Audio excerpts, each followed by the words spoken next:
Okay, I need my PowerPoint here, Jeff, thank you. All right, now we're ready to go. All right, today I was just looking over the notes and the schedule, and I think I should maybe interrupt my derivation of the Navier-Stokes equation and show you how to do a problem so that you have the weekend to do the homework at leisure instead of having just Monday night and Tuesday to do it in a rush. So I'm going to start with just reminding you what I was talking about, and then I'm going to take a pause, and then we're going to do a problem. And then on Monday, I'll finish deriving the Navier-Stokes. So what we were doing, if you look on the slides, we were deriving the momentum balance. We derived the mass balance already, the continuity equation. We were deriving the momentum balance. And we did this term, the rate of increase in momentum. I have the slide from before.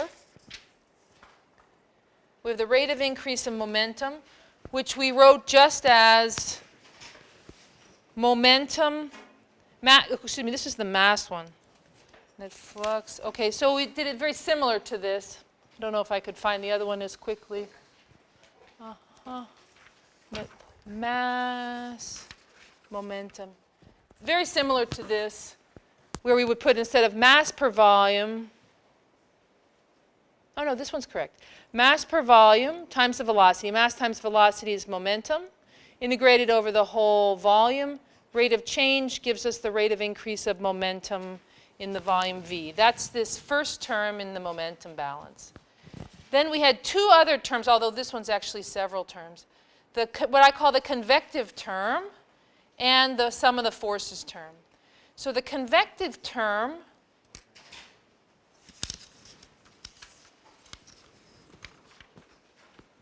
we wrote as momentum per volume. So this is the momentum flowing in at a volumetric rate, and then times the volumetric rate, the volume per time.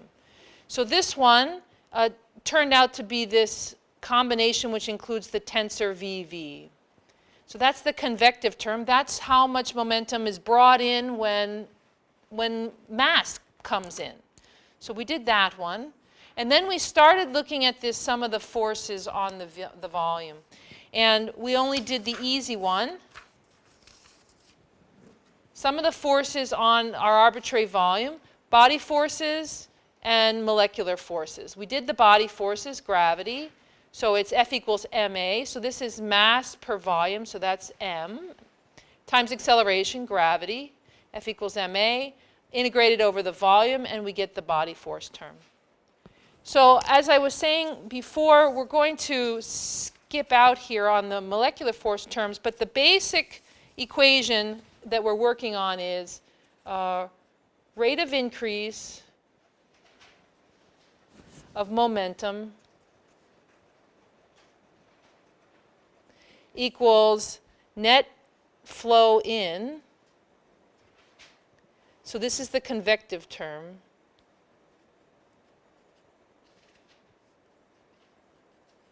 Plus gravity force,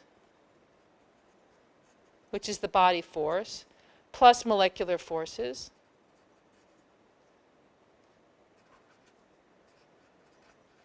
Now, this is the part that's missing, and I'm going to defer this till Monday because I want to show you how to do some problems. But this is the term that will give us the pressure. The pressure tensor is an isotropic tensor, so that's going to show up in our derivation. And the extra stress tensor, tau. The extra stress tensor is all the stresses that are not pressure. Pressure is an isotropic stress. It's the same in every direction on every surface. That's why you usually think of it as a scalar, but it's actually a tensor.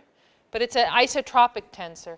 So with the tensor math that we've been doing, well, I'll show you this. This should not be obvious to you at the moment. But with the tensor math that we're doing, this identity tensor times pressure is a mathematical way of ensuring that pressure acts on every surface the same, no matter what the orientation of the surface. And we'll talk about that. And then this guy is where rheology gets interesting. This is the extra stress tensor. And we'll talk about that. We'll derive it on Monday. And then we'll talk about the Newtonian constitutive equation, which is a tensor equation that we'll also talk about next week. Now, as I said, I want to skip ahead to do some problems so that you're ready to do the homework. And so at the end of this whole analysis, we're going to get the microscopic momentum balance. You know, so have you ever seen that cartoon where they say, and then a miracle occurs? And you get the momentum balance. But actually, we're going to see that miracle next week. It's many steps missing. But it'll all turn out like this. The Navier-Stokes equation. So that's the punchline. And of course, we have the mass balance, the continuity equation.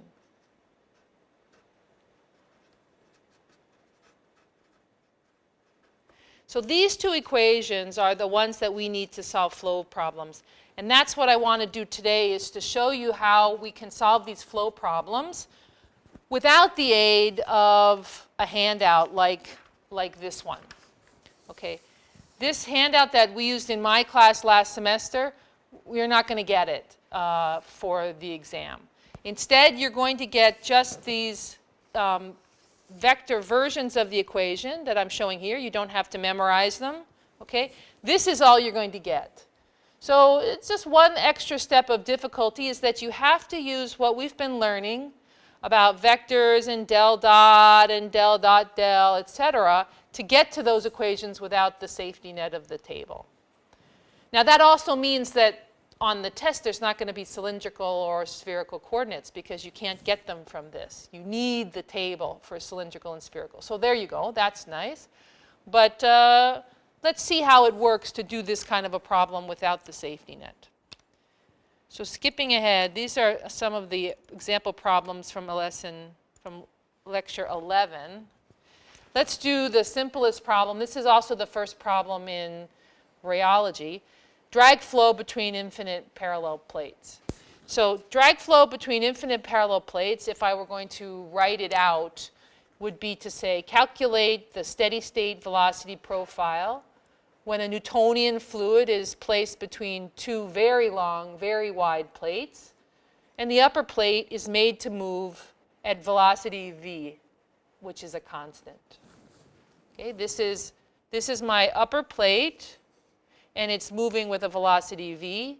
This is my lower plate, and there's some green fluid in here. And there's going to be a velocity profile, which I've sketched, but you don't need to know too much about that answer in order to calculate it at the end of the day. So as I said in my statement of the problem, this is a steady flow problem. We're going to assume constant density, incompressible fluid. We're going to assume Newtonian, which is not listed here. And we have these infinitely wide, infinitely long plates.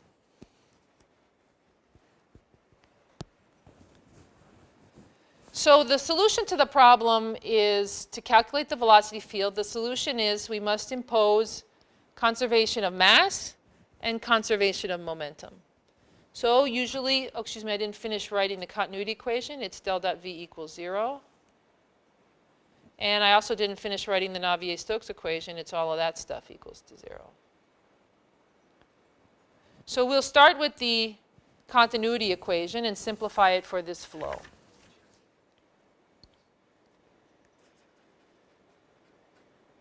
So we begin with continuity. It's del dot v equals 0. So we now have to work that out in Einstein notation. So this is, you know how to do this, I believe. D by dx k, random letter, dot vpep equals 0. So this is our usual delta kp, the Kronecker delta. K becomes p. And we get our final result, d by dk becomes p, vp, and no unit vectors anywhere.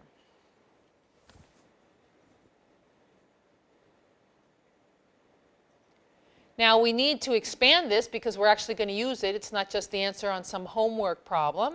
So how do we expand this?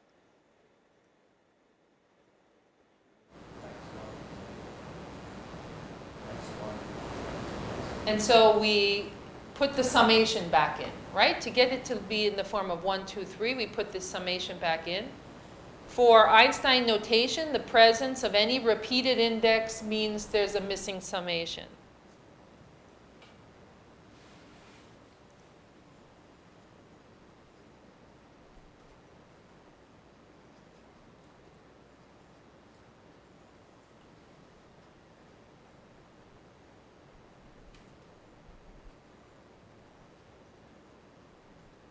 Okay, so the repeated summation is the index over which we have a missing sum. So summation p equals 1 to 3. This becomes dv1 dx1 plus dv2 dx2 plus dv3 dx3 equals 0. So there's the continuity equation. For an incompressible fluid, this is true for an incompressible fluid,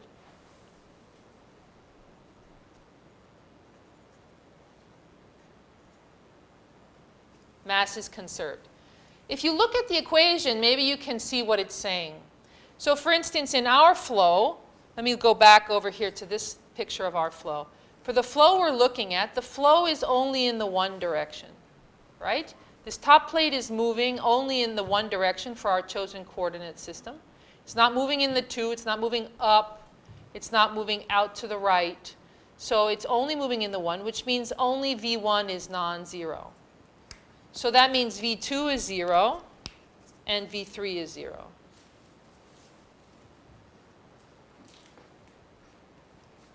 So sometimes I'll write that as V1, 0, 0.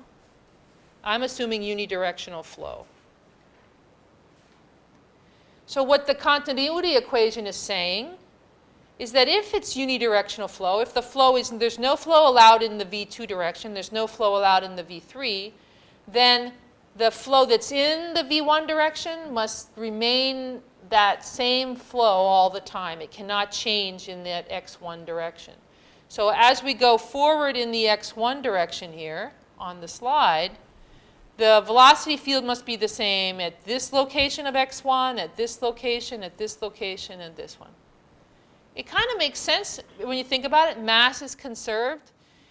If everything is moving this way and you're not allowing any motion in the other two directions, okay, up or into the width direction, then everything moves only along in this direction, then you're not allowing the fluid to go anywhere else, and it's all got to be accounted for. Mass is conserved. So it's got to move at the same sort of field at every location. So it makes sense physically. If that makes sense to you, it makes sense. But it comes from our derivation of the mass balance relationship.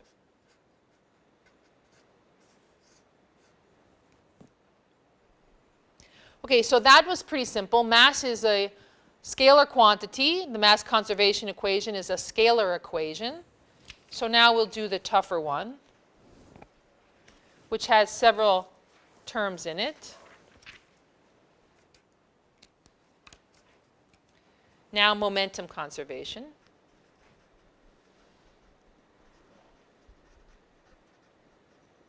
Which is for Newtonian fluids, it's the Navier-Stokes equations, which is the one we're in the middle of deriving. It's got two terms on the left, one that comes from that rate of change volume integral, one that comes from that convective term,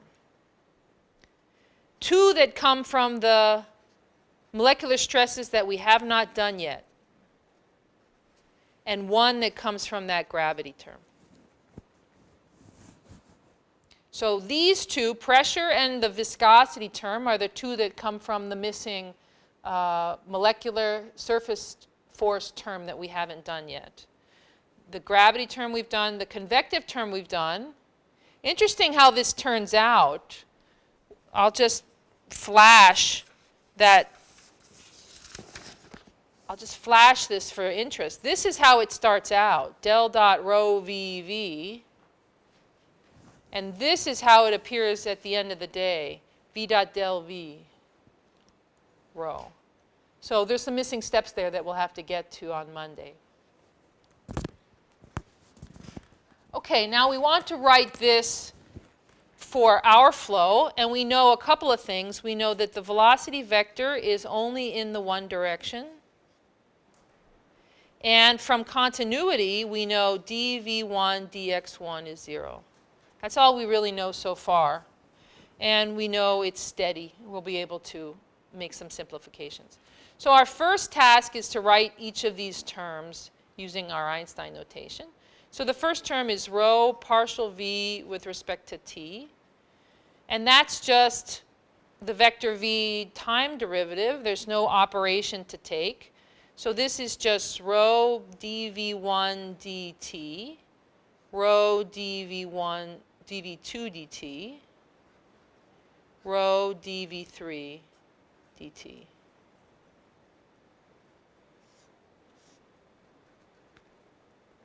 Okay, my handwriting didn't survive that example. This is a 3, and this is a 2. So can we simplify this?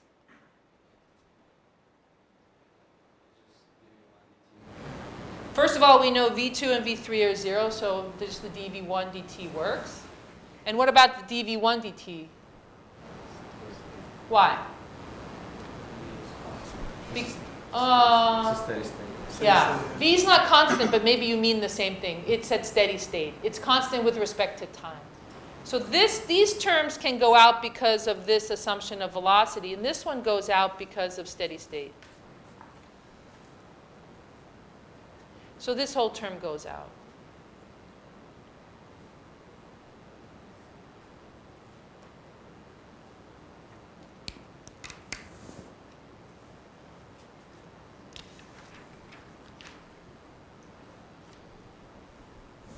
Now we'll do the second term. Trying to give you time if you're copying. The second term is rho v dot del v. Okay, that's going to require some Einstein gymnastics. Okay, so we have rho v we can write using an arbitrary unit vector, so v s e s dot del d by dx I ei. V again, use a new subscript, not the same one as before, p e p. B dot del v. The two close neighbors get dotted to each other, delta si, s becomes I.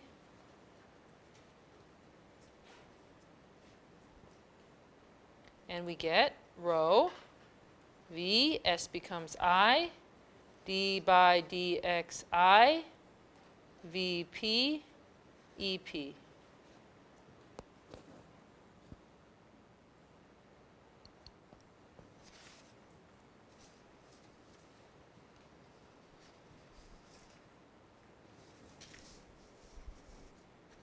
Is that a vector, a tensor, or a scalar?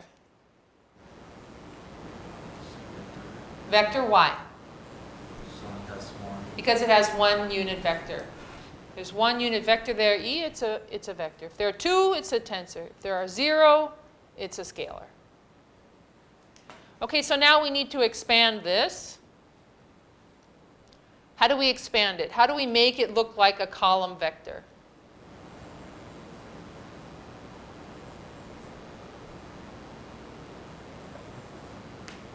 What's the one component? 1p equals 1. Okay, so the one component is rho vi dv1 dxi. And what's the two component? P is 2. Rho vi dv2 dxi. And 3? Same with the 3. Rho vi dv3 dxi. P equals 1. P equals 2. P equals 3.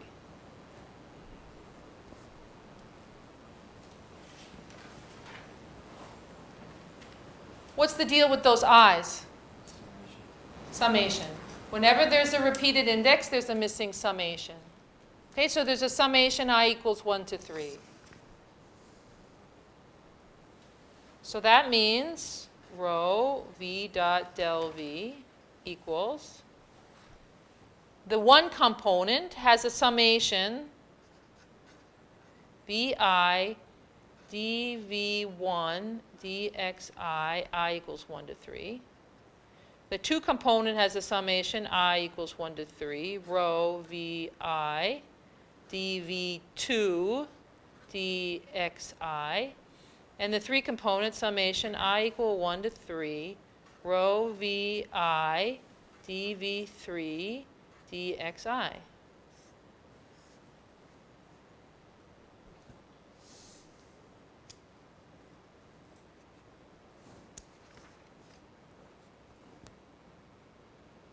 So in order to do this elimination of the terms that have the v2 and the v3 and the dv1 dx1, we still need to carry out those sums. Okay, so let's carry them out. This is equal to rho I equals 1, I equals 2, I equals 3.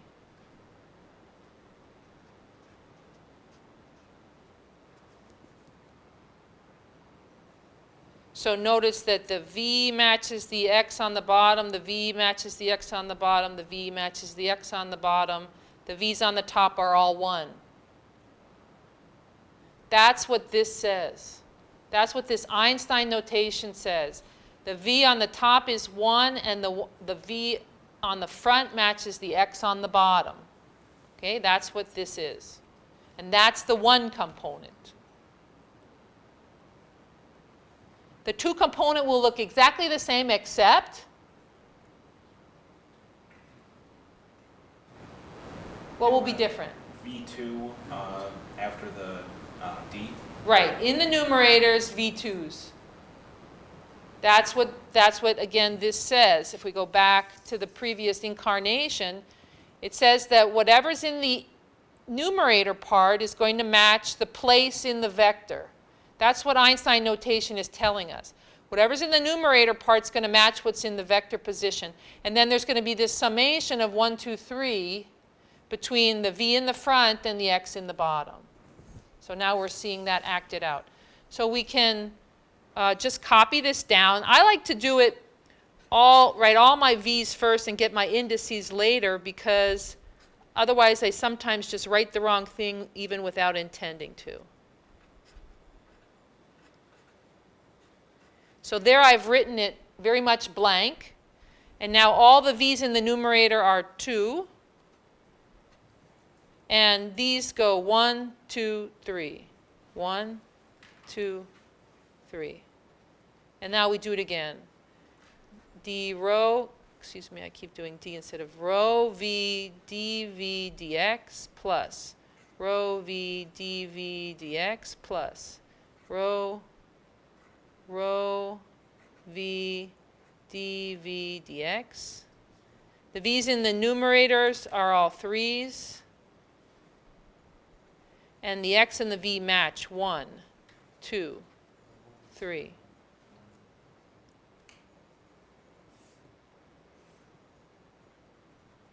That's the guy. Did I make a mistake? No. Okay.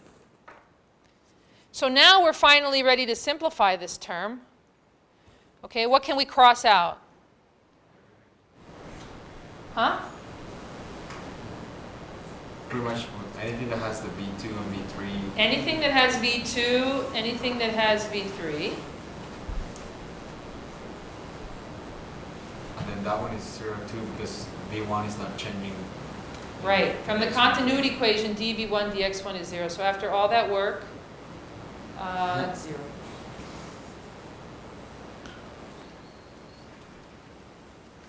That could be good news or bad news in some sense. I mean, good news, we don't have to deal with it. Bad news is it feels like a waste. But if we go back to our original problem, this term, v dot del v, it's always going to be 0 when all of the lines in the flow are straight lines.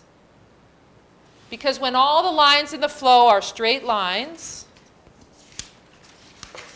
the continuity equation will always turn out like it did in this case. Turn out like this. If they're all straight lines, it'll all be in one direction, even if this is not our coordinate system. We could make this our coordinate system just for the purpose of evaluating this term. These go away. That term is 0. And then going back to our final result here, if it's a unidirectional flow, a flow with all straight lines, all these 2's and 3's will go out, and this one will go out for continuity. So this one will always be 0 when the flow is straight lines.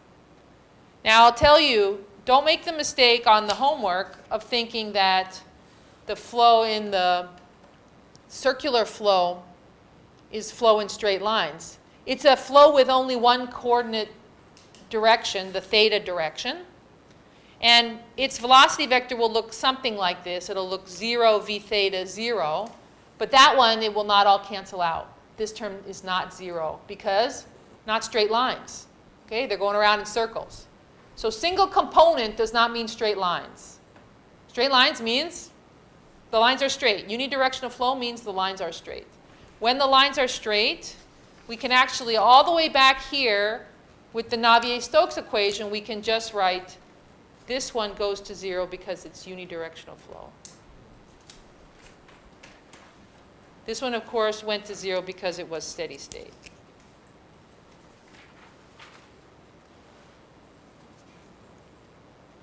That's the last time it'll be that.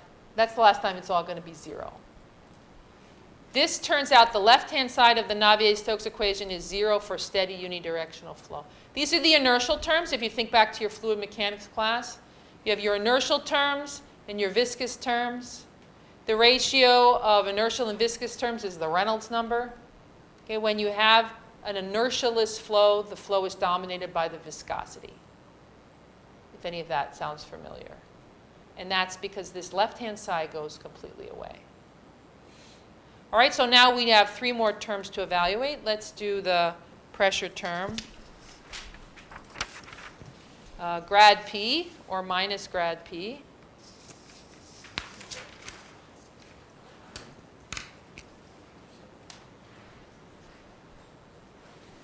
P is a scalar. Grad is a vector operator. So we write it d by dxm em of P. So we can just put the P inside the derivative. So you said P was a tensor? This, you're right, you caught me. dp. In this is the equivalent of del dot I P. And there's the pressure tensor. Okay, So I'll just leave that off to the side. That so that dotting product of del and a tensor gives you a scalar? the dotting product of this del dot a tensor should give you what? Del. A vector, Vector, okay. right? A vector operator times a tensor should give you one of the combos of e's goes away and one is left. So you get a vector behind, which is this, and everything in this Navier-Stokes equation is a vector.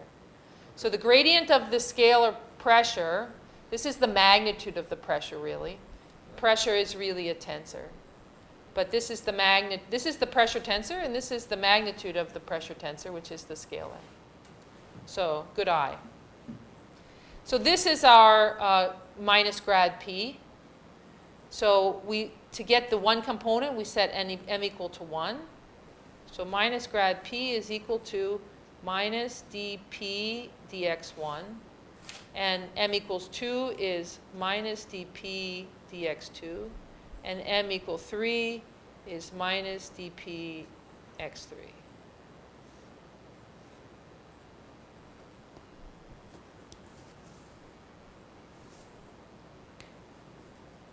Now, with the previous two terms, when we finished with the Einstein notation, we asked, what can we cross out? And we could do that here if we have really good intuitions about pressures. But since we don't, I'm assuming, I know I don't, so I'm assuming you don't either.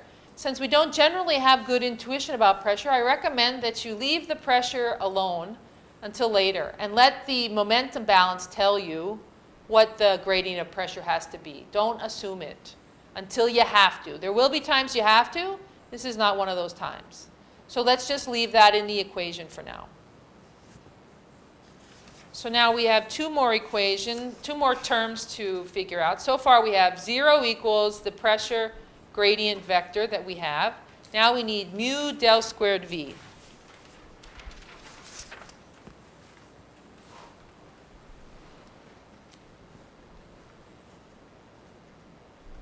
Now del squared V is shorthand for del dot del V.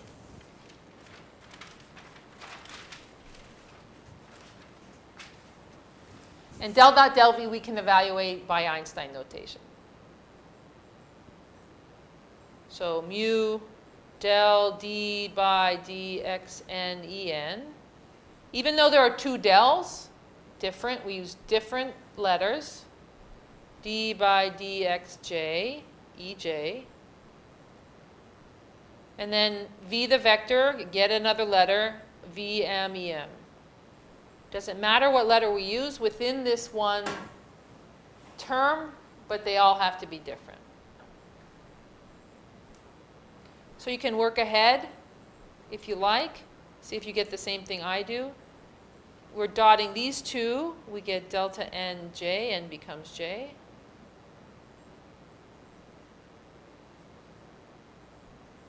D by dxj, d by dxj, vm, em. These two d by dxj's are the second partial derivative of vm with respect to xj. If one was j and one was another letter, they would be the mixed second derivatives. These are the same letter. That means we go to second partial. Okay, that's the only sort of difference there. If I write this as second partial, I can do that.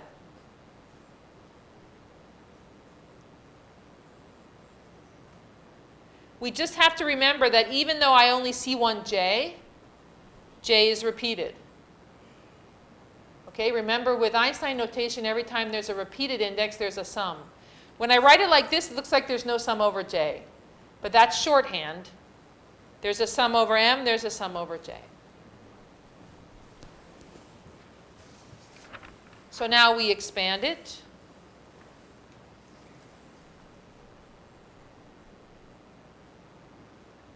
All right. So m equals 1 is the one component.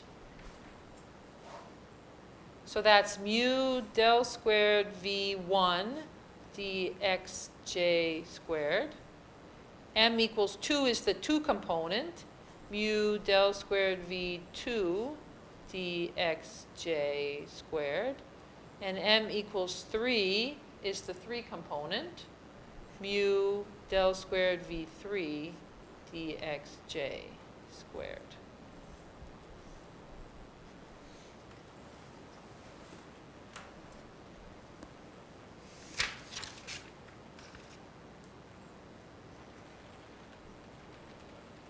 So each of those terms has a summation over j. J equals 1 to 3. So this one's going to be mu times the second partial of v1 with respect to x1 squared plus mu times second partial of v1 with respect to x2 squared plus mu second partial v1 x3. So mu in front of every term. Second partial v with respect to something plus second partial v with respect to something plus second partial v with respect to something. The numerators are all v1 for the first component. The denominators go 1, 2, 3.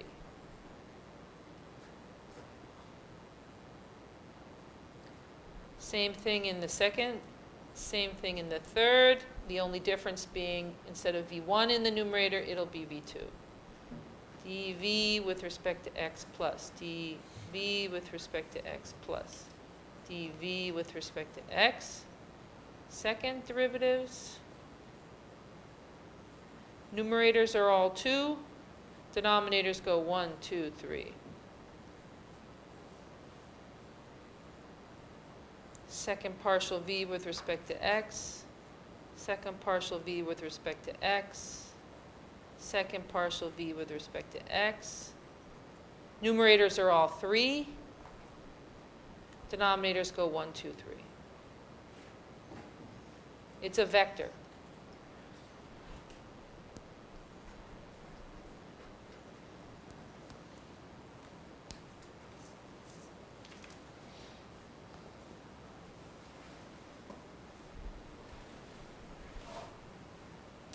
What can I cancel?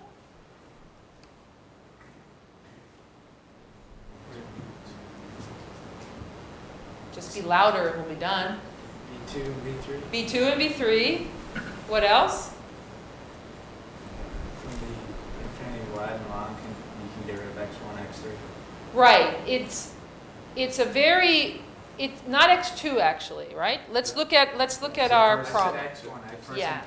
With x1, we know it's from the continuity equation. dv1 dx1 is 0. So from the continuity equation, we know that it doesn't change in the 1 direction. It definitely changes in the 2. Because at the wall, it's 0. And up here, it's v. So definitely, that's our meaty term. d squared v dx 2 squared. And then in this width direction, we have really wide plates. So we're going to make an assumption that there is no change in the width direction. So this one goes out because of the continuity equation. There's the continuity equation. It's so small I can write the whole thing as my justification.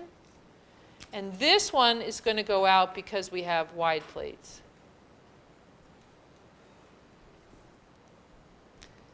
So at the end of the day, this term is second derivative v1 with respect to x2 squared, 0, 0.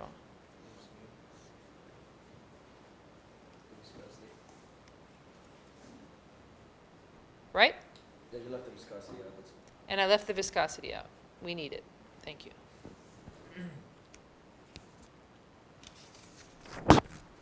And we have one term left, which is gravity, which is easy. Just leave that in case you're still looking at it.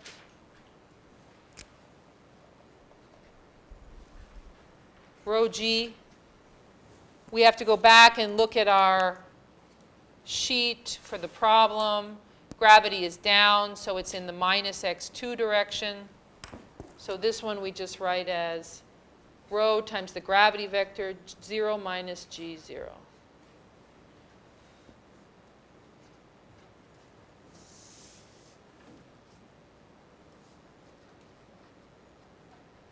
Putting it all together, we got the time derivative plus the convective terms, I'm being very rigorous here, equals the pressure term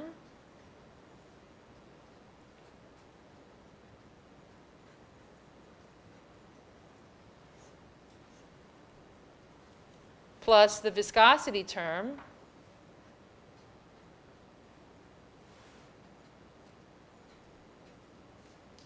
plus the gravity term.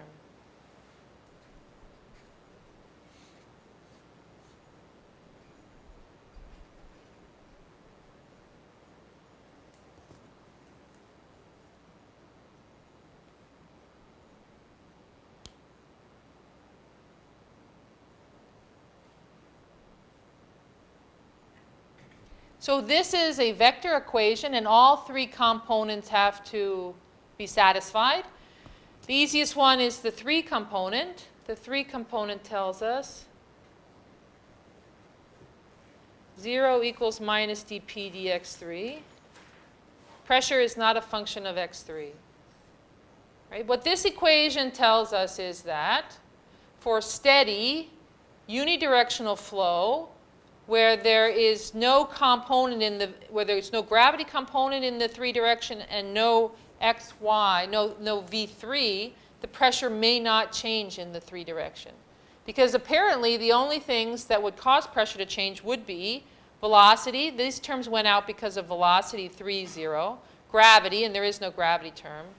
Time changes, or a convective change, which also went out because the velocity is only in the 3 direction. Now, were you going to tell me that there's no pressure gradient in the 2 direction? Turns out there is one. It's a logical one, but we might have forgotten it if we had thought of it up on our own. It's a logical one. There's a hydrostatic pressure, just the weight of the fluid. So the 2 component is 0 equals minus dp dx2 minus rho g, or dp dx2 equals rho g. Hydrostatic pressure in the 2 direction. Makes perfect sense.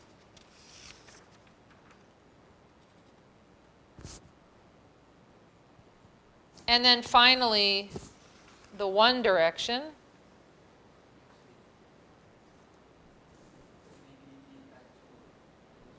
Minus, thank you.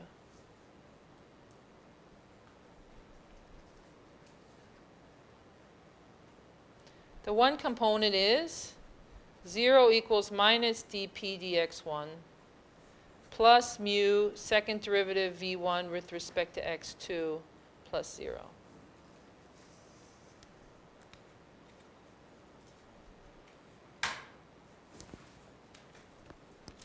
And this gives us our final result. Now, we are here at this point forced to ask questions about this pressure term, and we go back to the problem.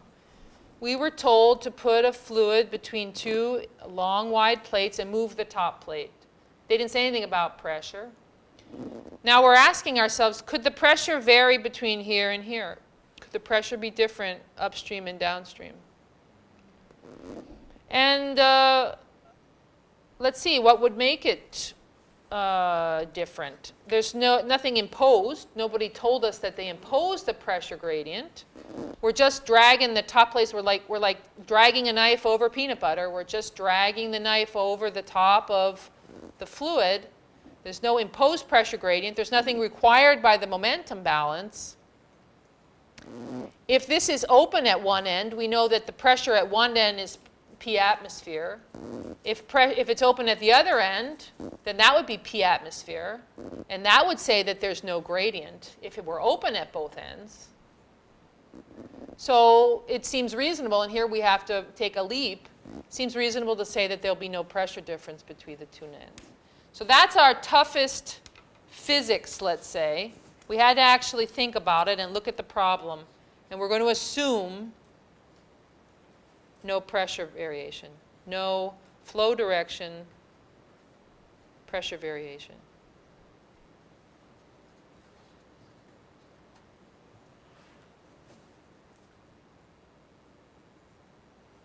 And now we've got a problem we can solve to completion.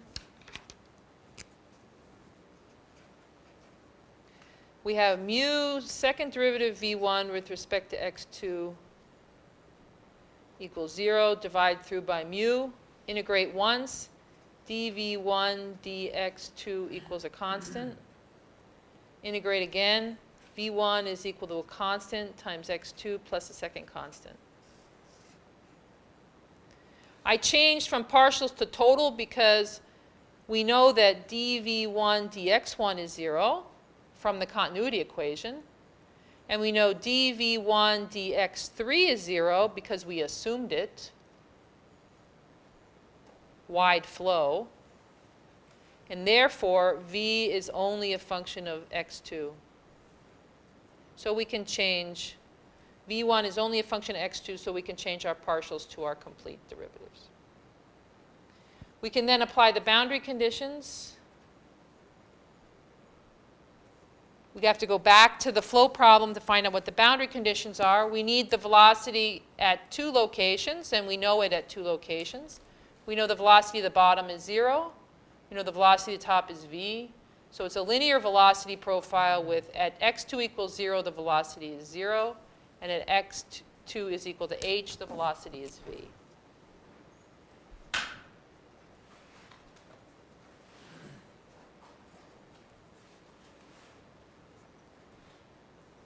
And we get our final result, which you can do the algebra for, but it's very simple.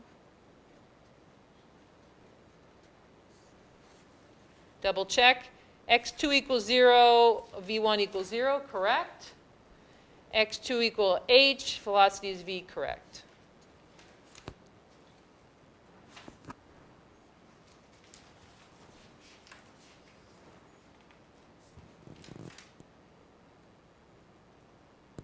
And the pressure only varies in the x2 direction. We could solve for the pressure field if we like. Here's the pressure differential equation. We can integrate this, and we get a linear pressure field, hydrostatic pressure, rho GH, the same as rho GH. Okay, so that was the easiest possible problem. All right, that's the easiest one I got. Here's the next toughest problem, okay? This is pressure-driven flow between the same 2 plates, pure pressure-driven flow. Steady, incompressible fluid, infinitely wide. And we've got 3 minutes, 10 seconds. Love the digital clocks. Let's see if we can do it in 3 minutes and 10 seconds. Okay, we can do quite a bit of it in 3 minutes. We can start with the continuity equation. How's that going to turn out? It's equal to 0.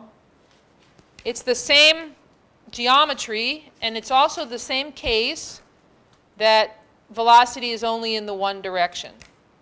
So when we do the Einstein notation, it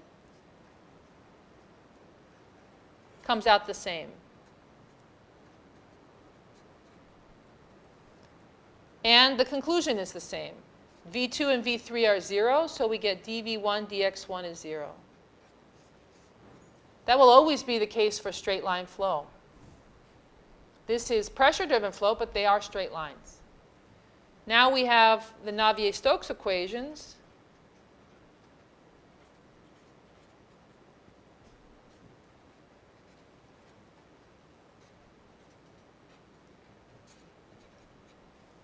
What can you do with that for me?